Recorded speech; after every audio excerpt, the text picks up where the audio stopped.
Office of Cannabis Management says it will not add any additional delivery methods to the medical cannabis program in 2025. The office defines delivery method as the form in which the medication is taken. 3 petitions to expand the delivery method to include dry powder inhalation, infused flower, and concentrates were presented to the office for review before the state's December 1st deadline. The Office of Cannabis Management says they evaluated the petitions based on the review of scientific evidence and potential health and safety impacts for patients. The office says dry powder inhalers are a method of consuming dry powder containing THC, CBD, and or any other cannabinoids. Medical cannabis inhalers are similar to those inhalers used for asthma. Due to federal limitations on cannabis research, the office passed on inhalers because of the limited peer-reviewed studies that show the method is safe for cannabis patients, says the Office of Cannabis Management. Minnesota's medical cannabis program has been in place for a decade, and during that time has prioritized its responsibility to balance our patients' needs for relief from acute diagnosed medical conditions with the responsibility to ensure products available to them are safe and beneficial, said Charlene Briner, interim director of the Office of Cannabis Management. That balance is the lens we use to make determinations on the 3 positions that were considered this year. However, the office says the future research becomes available, this delivery method may not be reconsidered. Infused flower and cannabis concentrates are products with high levels of THC. Higher levels of THC, while beneficial to some patients, have also showed an increase of risk with some adverse health events and cannabis use disorder, says the Office of Cannabis Management. For information about proved medical cannabis delivery methods becoming a vehicle, see this. Okay, this is just a link that it provides to patients. So this is, again, that great state of Minnesota where beverages are basically king, or at least on their way. Maybe they're not the top seller, Jason. I'm not sure. I've seen some market numbers up there, and they are pretty, they're growing. There's double-digit growths between quarters. Opening it up to sale at liquor stores and sale at establishments. I think you could actually go to like a bar and buy those and consume those out in public now. So I don't think you have to just go home after you go to one of these liquor stores. But yeah, Total Wine and, national, liquor store chains now carry all of these cannabis drinks, and you don't have to get them at a dispensary. You get them at the liquor store when you buy your bourbon and your white wine. So, a matter of convenience. We were talking about that before, right, Rico? We were talking about just you can walk in and buy your kids a Slurpee and also get yourself a nice infused beverage. I think it's interesting about this dry powdered inhalers. I hadn't actually been aware that dry powdered inhalers had been used for cannabis, and I found a recent study by noted cannabis researcher Orrin Davinsky. I think he's at is at Northeastern? Is that right? Let's see. Where's Department of Neurology, New York University. So he's at NYU, and so they have here's what a powdered inhaler. This is what you'd be consuming. This is directly from their paper. They take 3.9 grams of CBD. They dissolve it in a bunch of ethanol, like about 290 grams of ethanol, and then they put an emulsifier in there, and then they put another emulsifier in there, and they spray dry it and turn it into a powder. So of that 3.9 grams of the first emulsifier, they put 1.5 grams of this other emulsifier, and then they put 9.6 grams of this other thing that's used again to make encapsulants and particles. And so this was actually as part of a study to see if Epidiolex was effective. So just because a study like this exists in the medical literature doesn't mean that this should be used for, a way to deliver CBD and THC. Although I think it's interesting that, again, if you think about what's going on in Minnesota, is that beverages are king. They already got good delivery methods, right? You can just drink it, right? You don't need a snort up your nose. But I think the dried powder inhaler offers a lot of maybe rapid onset of activity for, say, like an epileptic patient who is like in the middle of like a seizure or something like that. The squirt up the nose might be exactly the dose that they need to shock their system, out of having a seizure. But yeah, and an infused flower, really, I mean, why would you need? So if does that mean that the flower is not very good? So they're growing boof, and now they need to infuse it to make it better. And then concentrates. I mean, we've seen this right before, Jason. They try to outlaw concentrates. People want to dab. People want to do full melt, solventless, or BHO dabs, or live resin, or whatever. It's the ultimate cannabis consuming experience, right? The whole,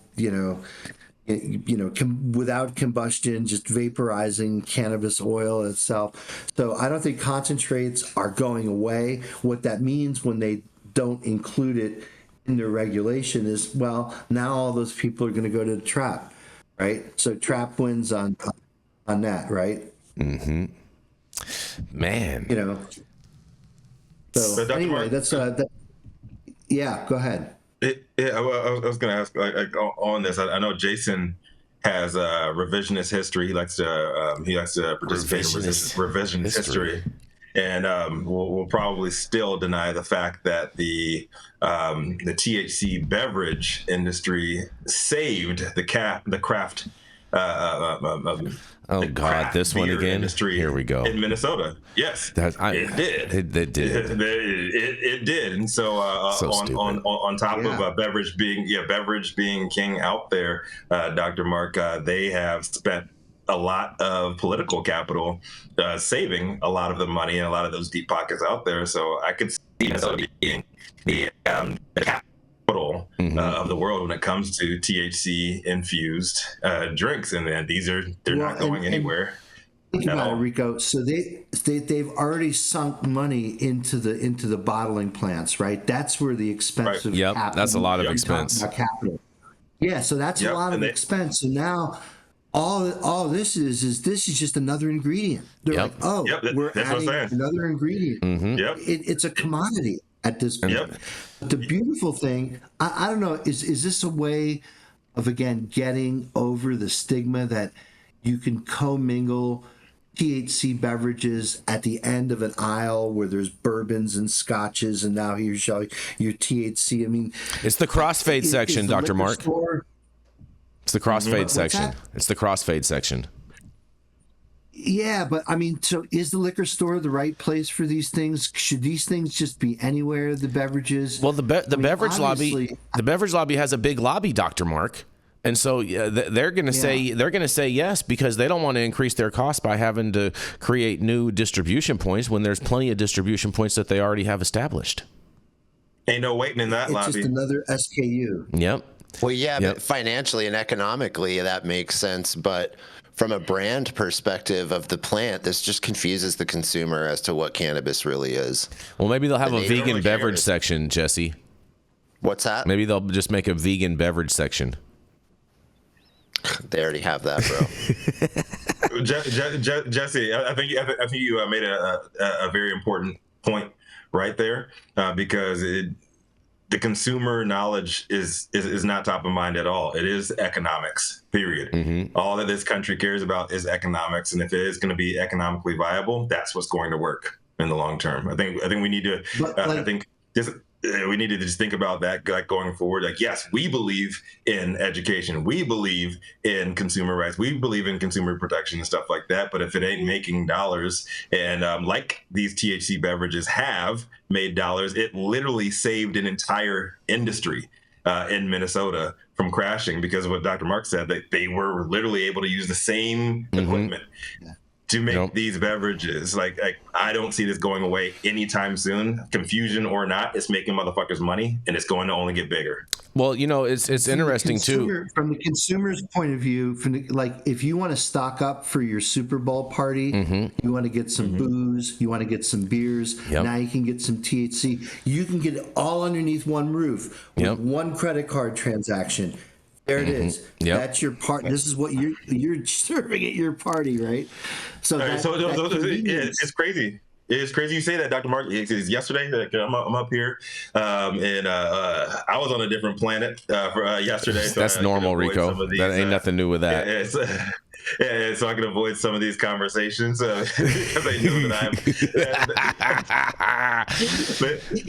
they know I say it with my chest, and people from both sides of the aisle do not like what I have to say. But either way, I did see two specific coolers, right? One full of beer and one full of THC seltzers. And guess where all of the women were hovering over? The THC beverages. They were not fucking with the beer at all. Because beer makes you bloated, Rico.